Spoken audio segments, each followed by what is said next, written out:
Hello my dear students, welcome to my study yourself channel. আজকে তোমাদের জন্য চলে এসেছে বয়েলস ল। চলো স্টার্ট করা যাক। ফার্স্ট আমরা বলি বয়েলস ল কি।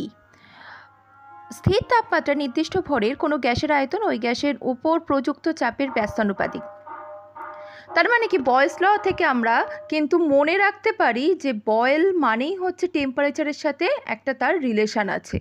তাহলে বয়েলস ল থেকেই আমরা বলবো যে তাপমাত্রা বা টেম্পারেচার যেখানে কনস্ট্যান্ট থাকে সেইটাই হচ্ছে কিন্তু বয়েলস ল। আর এর গাণিতিক রূপ কি, পি ভার্সেস 1/v, সেটাকেই আমরা বলবো বয়েলস ল।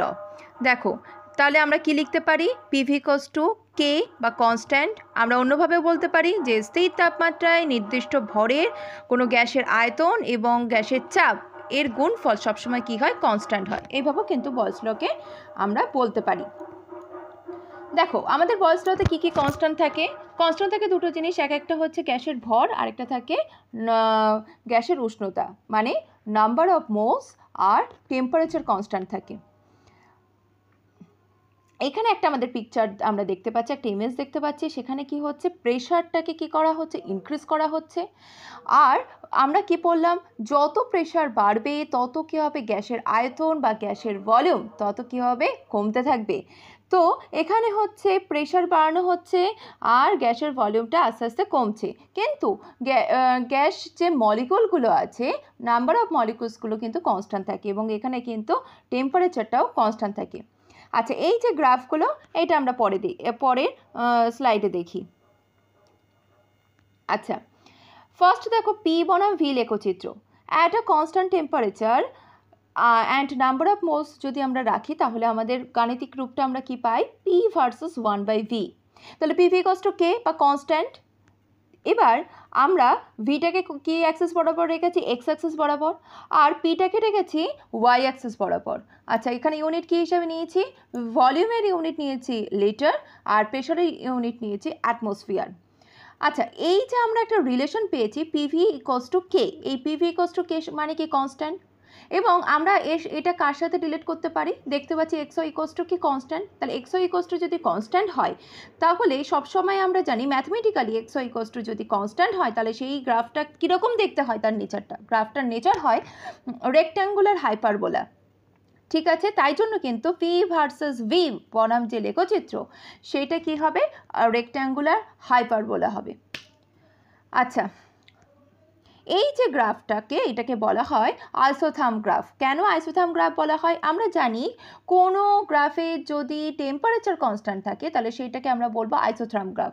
এইখানে আমাদের বয়েলস লয়ের যে গ্রাফটা পি বনাম ভি লেখচিত্রটা, সেখানে দেখা যাচ্ছে এইটা একটা constant temperature, the relation between pressure and volume, সেটাকে আমরা বলবো হচ্ছে আইসোথার্ম গ্রাফ। এবার আইসোথার্ম গ্রাফকে কী করে মনে রাখবো, যে এটা আইসোথার্ম মানে হচ্ছে, আইসো মিন্স কি, সেম, আর থাম মানে হচ্ছে হিট। তাহলে এখানটায় কি হবে, এটা কনস্ট্যান্ট থাকে, তাই জন্য এখানটায় এটাকে বলা হয় আইসোথার্ম। আচ্ছা, নেক্সট পি বনাম 1/v লেখচিত্র। কি দেখেছি আমরা, ম্যাথমেটিক্যালি দেখেছি পিভি ইকুয়ালস টু কে বা constant at a constant temperature and number of moles. আচ্ছা, পি ইকুয়ালস টু কি, 1/v ইন্টু কে আমরা করলাম। এবার এইখানটায় দেখো, আমরা যদি এক্স অ্যাক্সিস বরাবর 1/v এবং ওয়াই অ্যাক্সিস বরাবর যদি প্রেশারটাকে রাখি, তাহলে আমাদের গ্রাফের নেচার কীরকম হবে, আমরা ওইখানটায় পুট করে দেখলাম যে Y equals to M X plus C হয়, যেখানে সি ইকুয়ালস টু সি নেই আমার এখানে, মানে 0। তার মানে আমাদের গ্রাফের নেচার হবে মূলবিন্দুগামী সরলরেখা বা স্ট্রেট লাইন। ঠিক আছে, পাসিং থ্রু দ্য অরিজিন বরাবর এটাকে পাস করবে। তাহলে পি বনাম 1/v লেখচিত্র কিন্তু এরকম স্ট্রেট লাইন হবে, পাসিং থ্রু দ্য অরিজিন হবে, অর্থাৎ মূলবিন্দুগামী সরলরেখা হবে। আর ভি বনাম 1/p লেখচিত্র কী হবে, সেম, একই হবে। ঠিক আছে, জাস্ট পি এর বদলে ভি এসেছে, তো একই রকম হবে, আগেরটার সাথে সেম হবে, তাই সেম গ্রাফটা পাশেই রেখে দিয়েছি তোমাদের জন্য। ঠিক আছে, এটাও কিন্তু স্ট্রেট লাইন হবে, পাসিং থ্রু দ্য অরিজিন হবে। নেক্সট পিভি বনাম পি লেখচিত্র। আমরা কি জানি, পিভি ইকুয়ালস টু কে বা constant at a constant temperature and number of moles.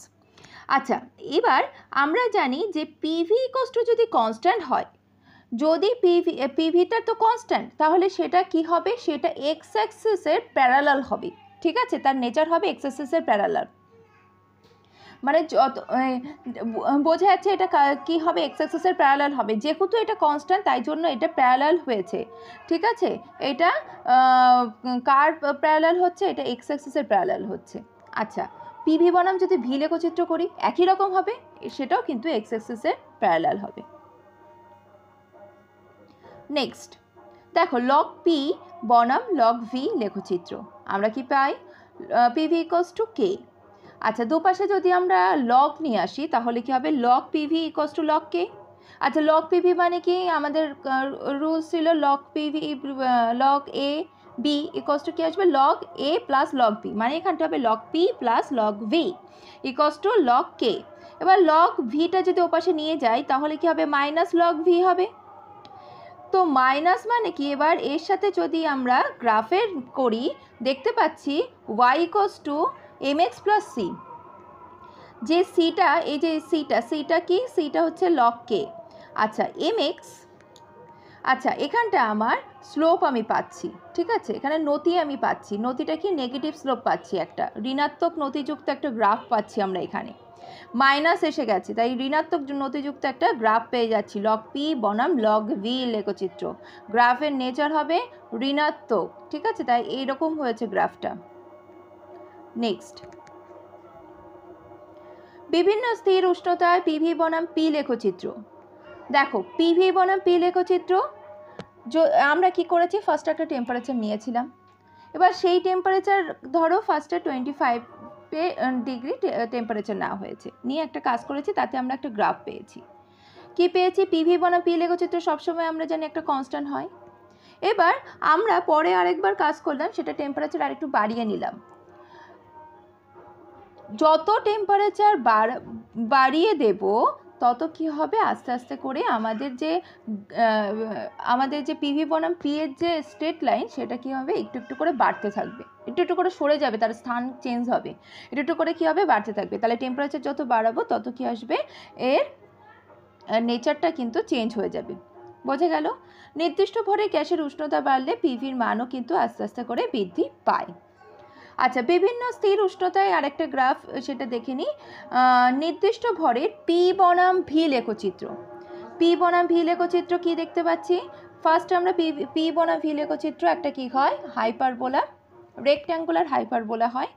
হ্যাঁ, ফার্স্টে একটা T1 টেম্পারেচার, যত টেম্পারেচার বাড়ে তত কি হবে, এইটা কি হবে, তত হচ্ছে আমার এই পি বনাম ভি লেখচিত্রের যে কার্ভটা, সেটা আস্তে আস্তে আস্তে আস্তে সরতে থাকে। বোঝা গেল। আচ্ছা, T1 এর টেম্পারেচারটা দেখো, T1 এর যত আমরা প্রেশারটা বাড়িয়ে দিচ্ছি তত কি আসবে, ভলিউমটা তত আস্তে আস্তে আস্তে আস্তে কমতে থাকছে। ঠিক আছে, আচ্ছা যখন আমাদের T3 ক্ষেত্রে তখন কি হবে, যত প্রেশার বাড়িয়ে দিয়েছি তত কি আসবে, আমার ভলিউমটা সেইভাবে কমতে থাকবে। আচ্ছা, থ্যাংক ইউ ফর ওয়াচিং। যদি ভালো লাগে অবশ্যই সাবস্ক্রাইব করো, পাশে থাকা বেল আইকনটিকে ক্লিক করো। থ্যাংক ইউ, আজকের মতো এইটুকুন।